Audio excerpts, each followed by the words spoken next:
The next guy has a pretty cool story. We're going to listen to him and hopefully walk out with some gems of wisdom as well and what he's going to talk about. And then we're going to enjoy our entree. So feel free to nibble on your salads while we're doing this. And I want to introduce Anthony Ficarra.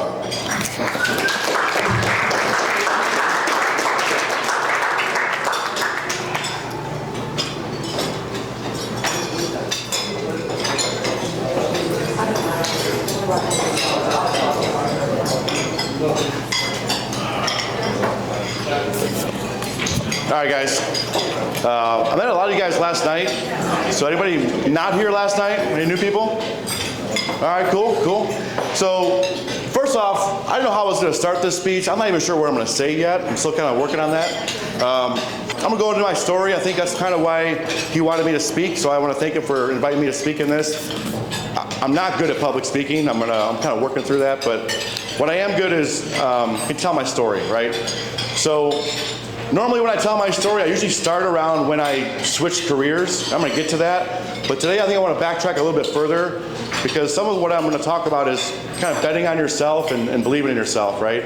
And it started before I made my first career change. So going back to high school, you know, Carmen kind of inspired me. I told you I'm winging my speech and this kind of came in today. Carmen being a professional baseball player, one of the things going through high school was I knew pretty young I was going to be in the trades, blue collar. Didn't give a shit about college. Like pretty early on, had zero intention of going to college. In high school, got pretty good at baseball, and I had some college scouts coming to see me. Coach come up to me and say, "Hey man, you thought about college yet?" I'm like, "Nah, why?" He goes, "Well, so-and-so's coming here from this college, and they're coming to see you." And I'm like, "You can tell them to get some popcorn and have a good time, but I'm not going to college. Like, I don't care what they're going to offer me. I already got my life planned out. I'm going to be an electrician." Like, "Are you sure?" I'm like, "Dude, absolutely. Like, I know that there's zero future of me playing professional baseball, just being smart enough to understand how hard it was to get there, what it took to get there, and what I didn't have, right?" Yeah, I was good in high school, but I knew the next level, probably not that good. And Carmen can attest to this. If you're not the best player on your team, in your conference, in your state, like, you're not going to go anywhere. Was I the best player on my team? Maybe. In my state? Hell no, right? So I already knew beyond high school baseball, that was as far as I was going to go. So I'm not going to go to college and waste my time. What I could do, I could go make some money. So I left, skipped over college, went right into working. 15 days after high school, started working as a welder at Caterpillar. Worked there for a year, just waiting to become an electrician. I knew I wanted to be an electrician, and I had that planned out. So I get a call about a year later from the IBEW. Say, "Hey, come on down to the hall, kid. We're going to sign you up." And this is 2005 now. I graduated in 04, so 05 comes up. I get an electrical program, become an electrician, start piping houses and wiring houses and all electrical shit. But it's residential. And if you guys remember, the older people in the room, 2008 happens, right? Well, up to 2008, 2007's happening, and not everyone realized how bad it was about to be, but I was fortunate enough to work for a shop that was smaller. And we started recognizing the impact earlier than anybody else. So we're getting 24-hour weeks, 32-hour weeks, and we're slowing down a year before anybody else sees it's happening. And I'm 20 years old, 21, I don't know how old I was, pretty young. And not a lot on my mind besides, women and money, right? So at that age especially. So I started recognizing, man, I'm not making as much money as I thought I was going to make. This is kind of bullshit, like, what the fuck? So I started looking at other careers. And I'm like, this is cool, man. That's what I want to do, but the money's not where I want it to be. I wanted money. That was it. So I ended up going and I thought I was going to be a cop. I thought I was going to just change careers. I'm like, I'm out of here. Well, I was on a double date, and this chick friend I'm with, her boyfriend on the date, his best friend was a lineman. And he's like, "Hey man, my buddy's a lineman, you're already an electrician, you should look into this." I'm like, "All right, cool." So you take the information on a cocktail napkin, and most people will throw that away, right? It's like networking events. You get someone's number, you maybe don't call them back, you don't actually follow through with it, right? But I took that seriously. I took that information. I called up Allbat. Allbat's the training committee. And I called, "Hey man, how do I get there? How do I apply?" So they told me, "Hey man, you got to fill out this information, mail it in, and we'll call you if we like you." Well, I get a call, and they say, "Hey man, you've been accepted." Oh shit. Well, I missed a spot. I had an interview first. I was when I interviewed them, I was already an electrician, so same overall national union, but different local union. So it's like not apples to apples, but like, you know, apples to pears, similar, but you know, electricians are here, linemen are way up there, right? You know, as a lineman I can say that. So, and they were very arrogant about it too in the meeting. Like, oh, you're an electrician, okay, kid. Like, how tall have you ever been before, or how high have you ever been before? And I'm like, I don't know, I was on a lift one time, and you know, 15 feet. They're like, oh, okay. You know, you sure you're not afraid of heights? I'm like, well, of course I'm afraid of heights. Everyone's afraid of heights. And they're like, ah, good answer. So I got the gig, but the timing was shitty. So the timing was April of 08. In May of 08, I was set to graduate and become a journeyman electrician. So I had a decision to make. Well, these things aren't going where I thought it was going to go, but they have an opportunity to go be a lineman, start all over. So a 3-year apprenticeship, throw it away, start over, come out ahead. All right, that's a pretty good bet. I like that. And I did it. And as you can imagine, if you're a 20-year-old kid and you had some older guys that were apprentices with me, like, what are you doing, kid, you big dummy? Why are you throwing this away? You're gonna be a journeyman next month. Just tell them you're gonna be there next month. I'm like, I don't think it works that way. I think if they invite you to come, you better fucking show up. They're ready to go to work. So I'm like, yeah, cool. I told my instructor, told my apprenticeship, hey guys, I'm out of here. If I fail, I'll be back. I'll just get back in line. They're like, no, if you leave, you're out. I'm like, cool, see you later. So I left, became a lineman apprentice. Quick mini story. The Wednesday before we graduated, I got really fucking drunk, did a big burnout in the parking lot, almost got kicked out of that class, but luckily, linemen are degenerates, they knew that. Like, oh, this kid fits right in. You help pay for the parking lot, just repave it, you're good. Okay, cool. So that almost blew that fucking shot right before I even started, but anyhow, I graduate that class, I become a journeyman lineman, and even before that though, everyone in that electrical world, residential, the market crashed, right? Everyone knows that, right? 08 was a fucking terrible year, especially for residential construction.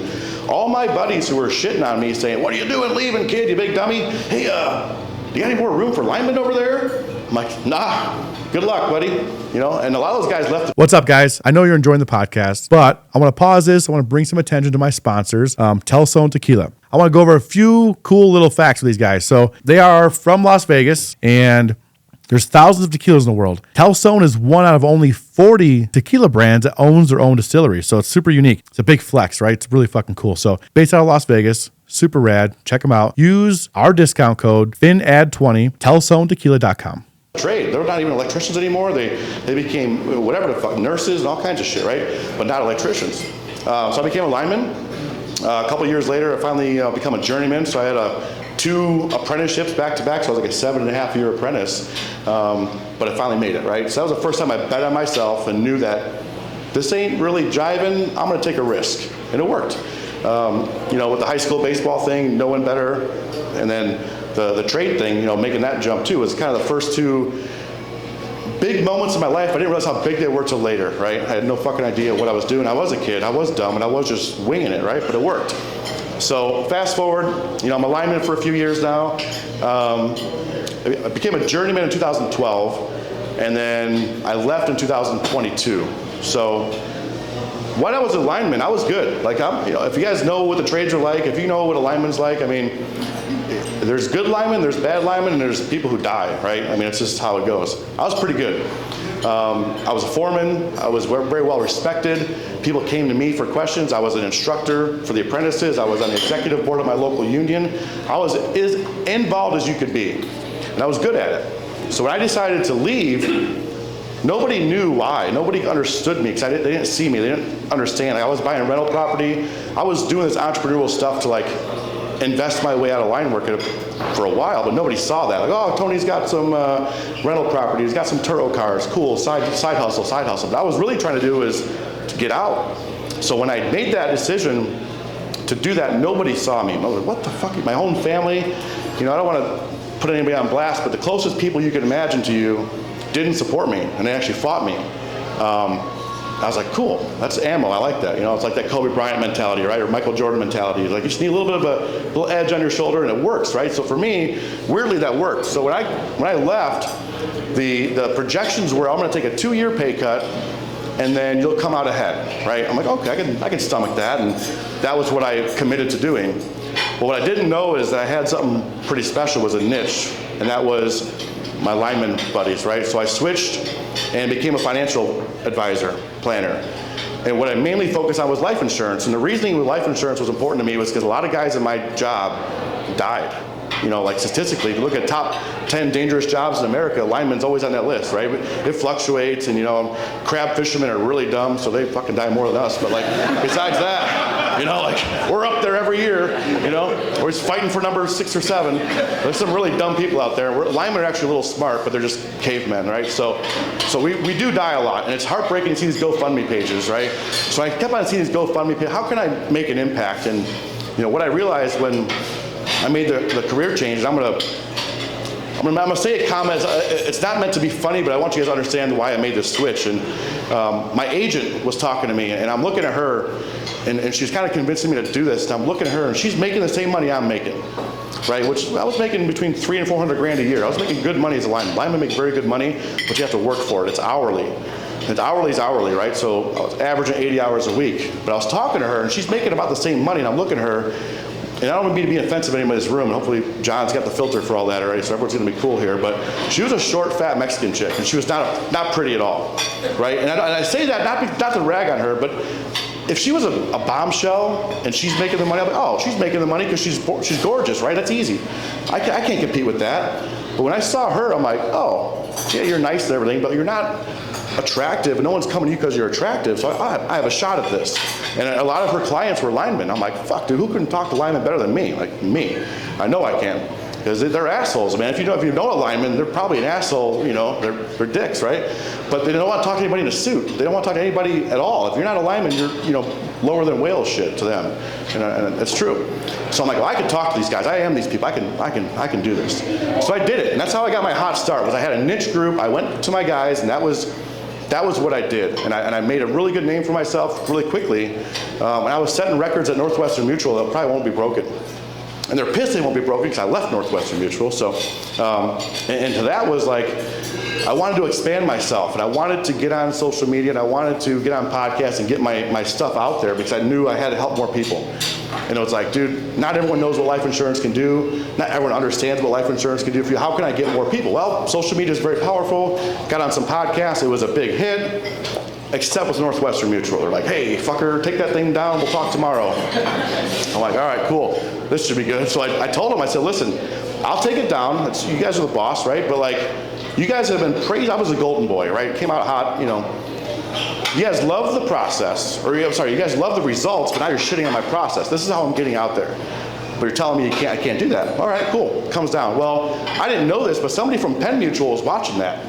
And he had a 1-year non-compete, so it ran up around June, and he calls me, and I think he wants to like cold call, he wants to be a client. So I'm all ready to do this client meeting, and oh yeah, cool, dude, let's talk about life insurance. And I hear the conversation kind of shift. He's like, he starts talking he says a couple key words. I'm like, all right, dude, let's cut the shit. What do you want? I'm not happy where I'm at. If you're trying to recruit me, I'm listening.